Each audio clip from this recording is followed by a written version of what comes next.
काली नजर। माँ, माँ, अरे क्या माँ माँ कर रहा है? बकरी का बच्चा है क्या? अरे माँ, मजाक छोड़ो, मुझे फाइनली वो मेन चौराहे वाली दुकान मिल गई है। अब देखना, आपका बेटा दुगनी स्पीड से पैसा कमाएगा। उफ़ो, ये क्या? मेरी ऑनलाइन मेकअप क्लास चल रही है, इतनी जोर से क्यों बोल रहे हो आप दोनों? अरे मेरी धर्म पत्नी जी, मेकअप क्लास बाद में करना, वो चौराहे वाली दुकान मिल गई है हमको।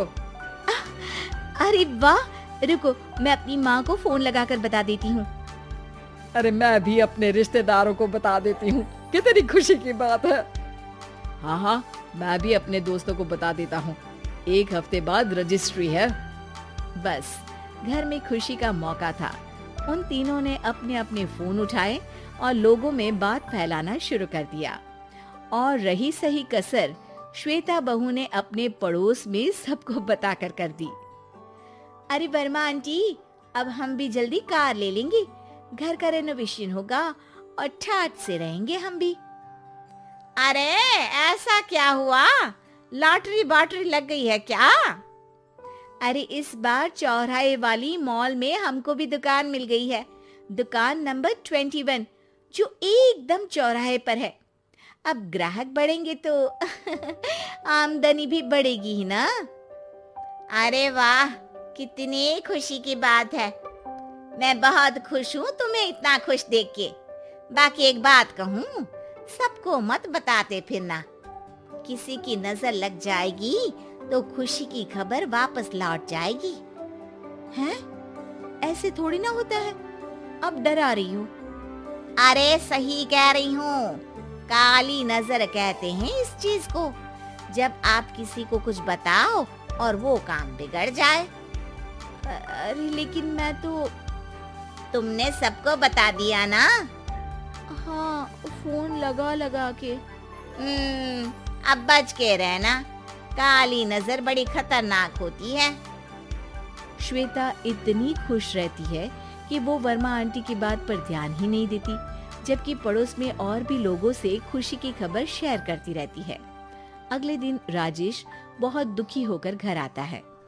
अरे बेटा, क्या हुआ? मुंह क्यों सूजा हुआ है? मधुमक्खी ने काट लिया क्या? माँ, वो दुकान किसी और के पास चली गई, किसी ने ज्यादा भाव लगा दिया। अरे पर बात तो आपसे हुई थी ना उस दुकान वाले की? हाँ, आज मैं टोकन अमाउंट देने गया था, तब मुझे पता चला, कोई आकर सुबह मुझसे पहले ही ज्यादा अमाउंट दे गया। काली नजर। क्या कहा? वर्मा आंटी ने समझाया था कि किसी को बताना मत, वरना काली नजर लग जाएगी। अच्छा, तुम्हें उनकी बात मान लेनी चाहिए थी। उनकी बात मान लेती, लेकिन उसके पहले ही सबको बता चुके थे ना हम तीनों। अरे अगली बार से ध्यान रखेंगे, कोई भी नई चीज होगी तो किसी को नहीं बताएंगे। तीनों कुछ दिन ऐसे ही रहते हैं, पर एक दिन श्वेता को एक मेल आता है। राजेश, मेरा ऑनलाइन मेकअप कोर्स कंप्लीट हो गया, अब मैं खुद का पार्लर खोल सकती हूँ। अरे वाह, अपने मोहल्ले में ही खोलते हैं, ये जो घर के सामने दुकान है ना, वहीं। हाँ, यहाँ सस्ती भी मिल जाएगी। अगले दिन श्वेता वर्मा आंटी के पास जाती है मिठाई का डब्बा लेकर। अरे आओ आओ, कैसे आना हुआ? जोर से नहीं बोलूंगी, वो सामने वाली दुकान है ना, वहाँ मैं अपनी पार्लर की दुकान खोलने वाली हूँ, उसकी मिठाई है। अरे वाह, बहुत बधाई हो तुमको। हाँ, मैं कमाने लगूंगी तो राजेश पर पूरे घर का बोझ नहीं रहेगा ना आंटी जी। ये तो है, पर ये बता कि तूने ये बात किसी और को तो नहीं बताई ना? अरे नहीं नहीं, पिछली बार गलती कर दी थी, काली नजर लगी किसी की और राजेश के हाथ से वो दुकान चली गई थी। सबको मत बताना। चलो मैं चलती हूँ, कल दुकान की बात करने भी तो जाना है। अगले दिन श्वेता दुकान के लिए मालिक से बात करने जाती है। अरे लेकिन दुकान तो हम कल रात को ही किसी को दे चुके हैं। कल ही? हाँ, कल ही।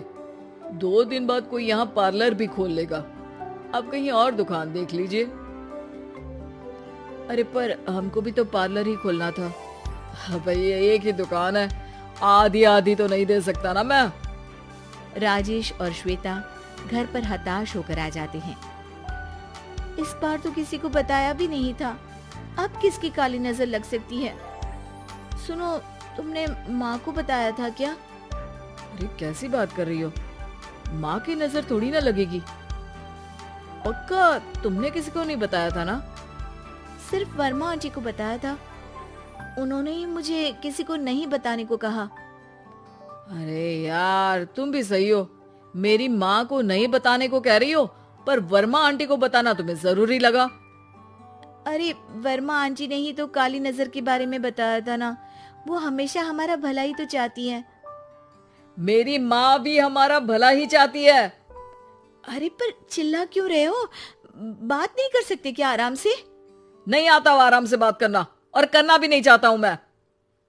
दुकान जाने का दुख गुस्से में बदल गया था और राजेश और श्वेता में बात बंद हो गई थी। 2 दिन बाद मोहल्ले में पार्लर का इनॉग्रेशन हुआ, जिसमें मोहल्ले के सभी लोगों को बुलाया गया, पर श्वेता, राजेश और माँ नहीं जाते। माँ अंदर आ जाओ, क्या देख रही हो? अरे नया पार्लर देख रही हूँ अपने आंगन से। देखो, माँ को दूसरे का सुख देखने में कितना मजा आ रहा है, मेरा दुख नहीं दिख रहा इन्हें। यहाँ मेरा पार्लर भी तो हो सकता था। अरे चुप रहो यार, हर बात में लड़ाई क्यों ढूंढ रही हो?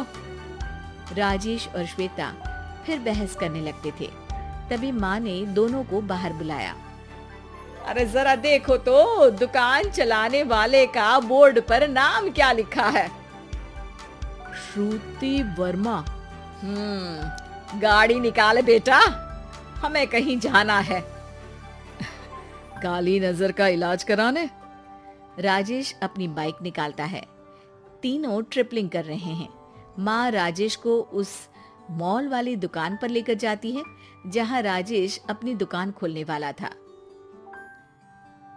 यही दुकान लेना चाहता था ना तू?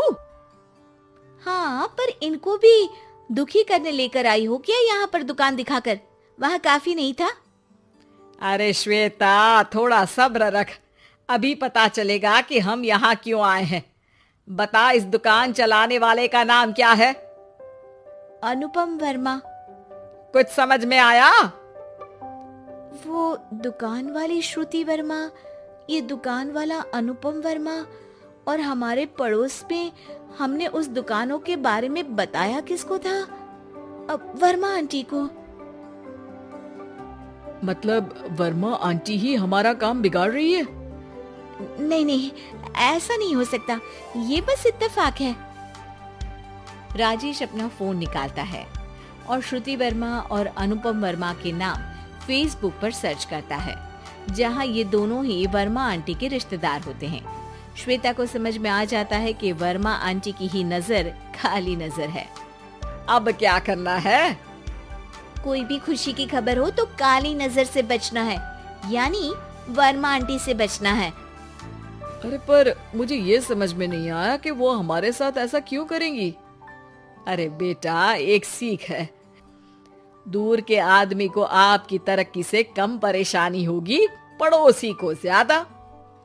दोनों माँ की बात में हामी भरते हैं और अगला काम चुपचाप करने की कसम खाते हैं, ताकि आगे से वर्मा आंटी कोई काम ना बिगाड़ सके।